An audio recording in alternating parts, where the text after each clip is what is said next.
ഈ അടുത്ത കാലത്ത് എൻ്റെ ഒരു ബന്ധു ക്യാൻസർ ബാധിച്ച് മരണപ്പെടുകയുണ്ടായി. ഏതാണ്ട് 1.5 വർഷക്കാലം ഈ രോഗത്തിന്റെ വല്ലാത്ത വേദനയും നൊമ്പരവും അനുഭവിച്ചാണ് അവസാനം ദൈവസന്നിധിയിലേക്ക് ഇദ്ദേഹം വാങ്ങിപ്പോകുന്നത്.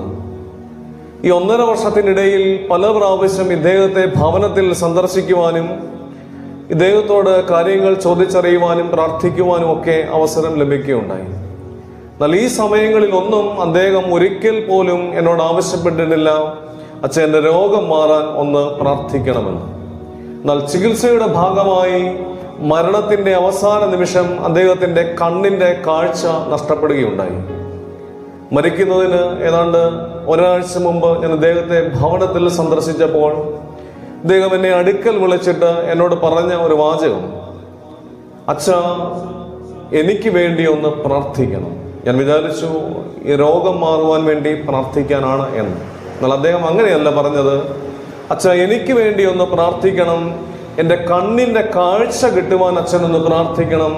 എൻ്റെ കണ്ണിന്റെ കാഴ്ച കിട്ടിയിട്ട് വേണം എനിക്ക് വേദപുസ്തകം ഒന്ന് വായിക്കാൻ.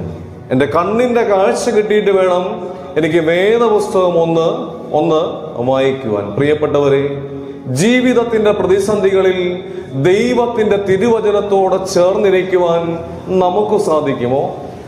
സാധിച്ചെങ്കിൽ മാത്രമേ നമ്മുടെയൊക്കെ ജീവിതത്തിന് ചില അർത്ഥങ്ങൾ ഉണ്ടാവുകയുള്ളൂ.